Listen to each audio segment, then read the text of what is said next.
Mayong uto na tong tanan, si Governor Edgar Chato na pod mo sunod nga matag sa amubuo lang nga pagpasabot. Kaning press conference nga niya dinhi karong adlaw, mao kini gingon og reaction sa ato ang mga opisyales sa lalawigan sa Bohol tungod ni ining pagpakauwaw sa atong lalawigang Bulanon nga gihimo sa pundok bag-ong Bulanon, pinirmahan gyud sa ilang gubernatorial candidate, sa ilang congressional candidate sa 1st District o sa congressional candidate sa 2nd District sa atong lalawigan sa Bohol.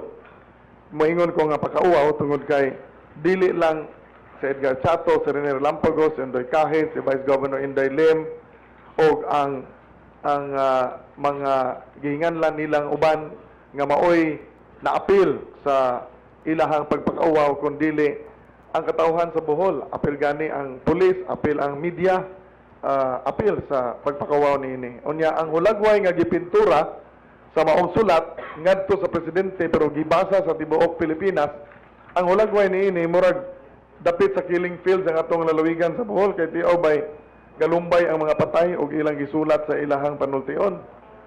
Maingon nato nga wa gyud mahitabo ni sukad, no? Nga naay mga tawo nga tungod lamang sa ilang ambisyon nga mahimong mapili sa piniliay, pwede nilang hugaw-hugawan ug mansahan. Okay lang, naanad naman ta nga si Edgar Chato ka andaw bunawan. Naanad naman ta na. Pero og lalawigan na gani mao'y bunalan, mansahan na nga sa atong lalawigan. Kung sa epekto ni ana, tiyaw ba mga turista mahadlok mo ani dinhi kay naglumbay ang mga patay? As they picture it sa ilang gihulagway dinha sa ilang pamantalaan, kisa may bulanon nga moangay. Bisan pagtagaasang dapit nga makatan-aw nga ang atong lalawigan ingon ana ang pintura nga gihulagway niini. So, ang ilang tuyo nga ma-alienate ang presidente sa Bohol leaders. Ang ilang tuyo nga ang presidente motuo sa ilang mga aligasyon o ang presidente malayo sa lalawigan sa Bohol. Ang ilang tuyo nga ang pangagamanan nasyonal ug tanan nga mobasa niini mohatag og sentimento ngadto sa bag-ong Bulanon o panghimarauton ang mga opisyales sa Bohol. Pero ang resulta niini dili lang moigo sa lalawigang Bulanon sa mga opisyalis kundi ang kinatibuk ang attractiveness sa atong lalawigan sa Bohol. Mao na nga very damaging to the province of Bohol, very damaging to the entire province. Og I think this is an irresponsible way of promoting sa ilang kaugalingong personal desire to be elected in the forthcoming elections. So apil sa ako nang gikasulti, apil ang atong manghigala sa media gibirahan usab nga apil sa konsabo, no? Mura manig nahog og tan-aw nimo mura ka conspiracy kining maong mga pundok. Og kining malicious, no, nga insinuation na po din ni series of politically motivated killings. Apil ni sa mga pulong nga ilang gibutang diha sa ilahang giprinta in a one-page ad of the National Daily nga gibasa sa mga Pilipinhon kanang Philippine Star. So dili gyud makatarunganon nga dili tubagon, dili tinawon kay mao ni tuyo sa atong press conference nga gihimo karong adlaw. Og salamat sa atong mga kauban nga opisyal nga naguna na sa ilang mga pagpasabot niini kay kitang tanan nagmahal sa atong lalawigan sa Bohol.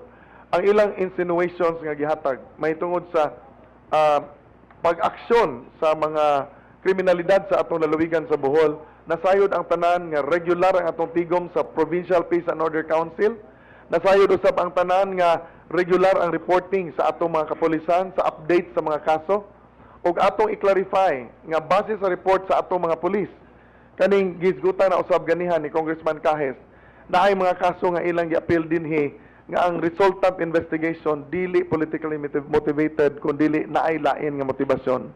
Pero ato hinuong nahulagway nga labi na aning gahisgot na silang mga goons nga musud sa atong lalawigan sa Bohol, wa ra ba gyud ta maanad sukad sa atong panerbisyo sa lalawigan sa Bohol nga duna ta hingkit-an ni ining maong mga kalihukan. Naata nagsugod 1980 pa sa serbisyo sa atong lalawigan sa Bohol hangtod sa 2010 sa atong pagdagan. Puro ragira sa mga pulong ang atong politika sa atong lalawigan. Pero talagsaon kay karong panahon na naanay nag-istorya og guns, naanay nag-istorya og armas, naanay mag-istorya og security nga perting daghana, ug naanay nag-istorya og kwarta nga mag-uwan gikan sa langit. As if these are natural things that can happen in any electoral process. So mao ni nga ang atong panultion nga mahinumduman kaning giingon, by means of shrewd lies unremittingly repeated, it is possible to make people believe that heaven is hell and hell is heaven.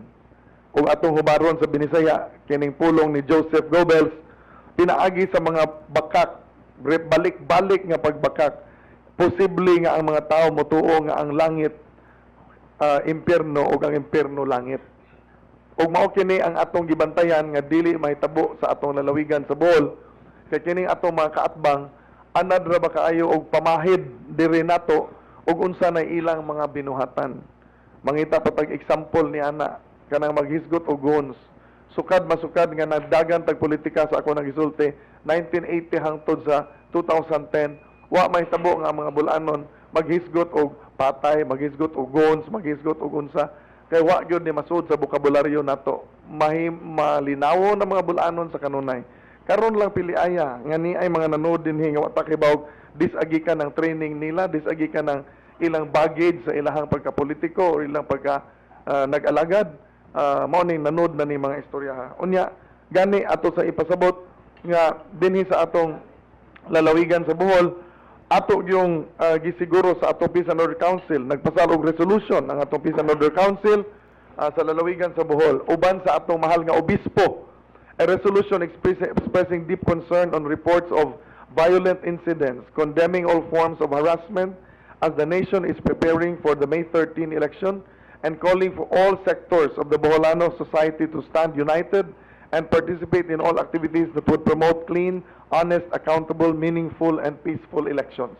Niining maong panawagan sa atong Provincial Peace and Order Council, dili lang kay ang atong gobyerno nga sektor mao'y nangandam aron mahimong limpyo ang piniliay ug mapanalipdan ang atong lalawigan sa mga gitawag og guns, guns, and gold nga makita nimo og unsay dagan na sa imong hunahuna sa imong mga kaatbang tungod kay sa ilang pagprinta niining maong mga pong sa ilang gi-publish sa Philippine Star, makita nimo daan og asa paingon ang ilang mga plano. Mao ni ang hulagway nga ato yung bantayan o kitang mga tawhan sa lalawigan sa Bohol mutabang og bantay niini. As governor of the province, I am urging all citizens in the province of Bohol nga ato yung panalipdan ang atong katungod sa pagboto o mo report gyud ta diretso immediately to the closest authority. Og di gani gamit mo sa atong technology sa Tarsier 117 kay disaster response ni appeal sa security response. Kung dunay mga armado nga nasa inyong mga lugar, kung dunay mga taong katihibulungan, kung dunay mga goons nga mabot sa inyong mga lugar, kung dunay pagharas sa atong mga katawhan, gamita ang emergency quick responses. Kaya aron mahibaw-an sa atong publiko sa Bohol kung hain o kinsa o haing dapita ang nagahimo niini. Kinahanglan ang civil society groups must stand also. Kay nganong ato ning gisulti tungod kay gibungat naman ni sa atong mga kaatbang dinhi sa ilang publication. So this is enough warning no natong tanan. We will take seriously og unsay ilang gisulat dinhi. Ug ako pong sulti nga ang atong lalawigan labi na sa atong pagpadangat sa atong mga priority sa ato ang lalawigan sa Bohol niining umaabot nga piliay daghan man ni giistorya dinhi ang mga aligasyon mahitungod og pamaagi sa atong gobyerno, apil na sa mga insinuations of corruption, kaso sa ombudsman o uban pa. I would like to state this categorically. Niining panahon na hangtod karon, walay bisag usa ka kaso sa Edgar Chato nga nasa ombudsman, Sandigan Bayan o sa mga korte sa ato ang nasod nga Pilipinhon. Ang klarong pagkasulti, halos karasimana, magsigig pa na og complaint ang mayor sa Tagbilaran, sukad pa na sa atong paglingkod. Complaint sa DILG, complaint sa ombudsman, bisan asa niya iagi ang complaint. Ug why bisan usa ni ana hing barog isip kaso diha sa ombudsman o diha sa Sandigan Bayan o bisan asa. Mauna, siya hinuon, nagsigig panudlo, siya mo'y naay kaso, tuan na sa Sandigan Bayan. Dili kay sa ombudsman lang. Unya, nahibaw naman ta, may tungod sa akong kaatbang, di na lang ko mo istorya, kay nahibaw naman mong tanan, ug unsa kadaghanon ang kaso sa akong kaatbang. Mao na siya karon, pero she is on bail. Dili man unta ta, maghisgot ni ana, kay di lagi ta gustong mumansa sa dungog sa ubang tao. Wa maanad si Edgar Chato ni ana, dili na mao'y hustong pamaagi sa pagpangampanya, dili na mao'y hustong pagtulunan nga ihatag sa kabataan, dili na hustong mga pamaagi nga atong pasunod sa sunod nga henerasyon nga magdumala sa atong lalawigan. Apan niining panahon na kinahanglan nga tubagon tungod kay ilang gipakauwawan dili lamang ang mga opisyales sa lalawigan nga nanulti na sa unahan kun dili ang lalawigang Bulanon. Limpyuhon nato ang ngalan sa lalawigan sa Bohol kay kita best governed province sa tibok nasod nga Pilipinon. Kita lalawigan nga maoy gitan-aw nga agianan sa mga turista, major investment destination. Unsa may dagway kung ingon ani ang klase sa mga pamunuan nga instead of promoting what is good for the province, muangay man nga magpintura sa dili maayong hulagway. Unya, mo istorya ra ba nga dili kuno pwede nga silent kanunay. Kinsa may silent kanunay? Sukad paglingkod 2010, kada adlaw ka sige istorya sa radyo tag duha ka oras, mao ba nay silent kanunay? They have been abusing their rights pagsulti tungod kay naa gasigi sila tingog. Unya sila pa mo reklamo nga silent kanunay. Ang mga katawhan sa Bohol magpasalamaton kayo si Governor Edgar Chato sa tanang mga opisyales, sa tanang mga kaigsuonan nato tungod kay bisan sa mga pagdaot, bisan sa mga pagtumo-tumo, bisan sa mga reporting nga mga black propaganda o guban pa, nasayod ako nga ang mga katawhan ning bulig nato ug napakita kini sa atong Holy Name SWS survey plus 87% ang trust rating, net satisfaction rating plus 83. Salamat kaayos mga katawhan sa lalawigan sa Bohol sa inyong padayon nga pagsuporta. O nakita usab nato nga kadto mga naghilabot ni Governor Edgar Chato ug sa pundok nato negative to na sa perception sa mga tao. Kay ang mga Bulanon dako kog pagsalig. Ang mga Bulanon nasayod ko nga ang mga katawhan dili matarog sa ilang mga baruganan kung unsay husto o unsay dili. Ang kapasidad sa mga Bulanon muhimbis sa mga pilionon, bisan gani sa mga pangasawunon, bisan gani sa mga kapari sa negosyo, maayo nga muhimbis ang mga Bulanon. Kana pang magpapili, maayong muhimbis ang mga Bulanon, kinsay angay og dili.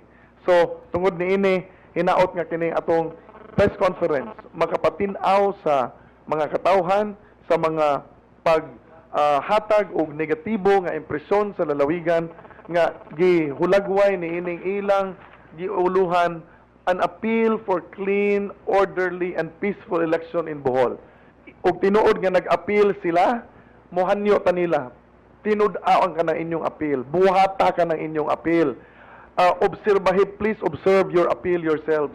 Ang kada usa nato, dili kay usa ka grupo lang ang inyong apilan. Hasta kamo nga naa sa laing mga pundok kay nasayod ang katawhan sa Bohol, dili malilong kung kinsa ang magdala og guns, kinsa ang magdala og kwarta, kinsa ang mamalit sa butok, kinsa ang mambutang og tinta sa kamot, nahibaw ang mga katawhan ni ana. Kinsa katong buot mo ilad sa mga tao, nahibaw ang katawhan ni ana. So kanang inyong appeal mo sumbalik sa inyong kaugalingon, hinaot unta nga makonsensya mo sa inyong mga pagpamakak ug hinaot unta nga inyong gamiton ang inyong ability to appreciate what is good for the province of Bohol.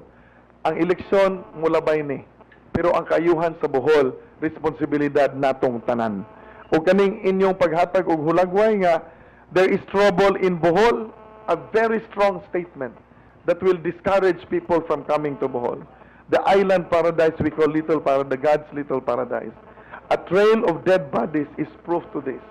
Ang paggamit sa mga lingwa, doon na mo'y tuyo nga abton, it does not necessarily reflect reality. Mao ni nga ang importante ni ini tarungon unta nato ni og pahiluna kay aron nga ang klarong investigasyon sa mga ahensya ga-adapt ang PPOC og resolution. Gisuportaan nato ang moves nga ang PNBI, ang Philippine National Police ug ang Department of Justice mutabang og investigate adtong mga kaso nga unresolved. Take note, emphasis. Dili lang ang 2nd District mao na ay mga problema sa unsolved killings. Ang Carmen, daghan og unsolved killings. Ang Tagbilaran, na ay mga unsolved killings. I am challenging also the mayors of these places. Put your leadership in the front line.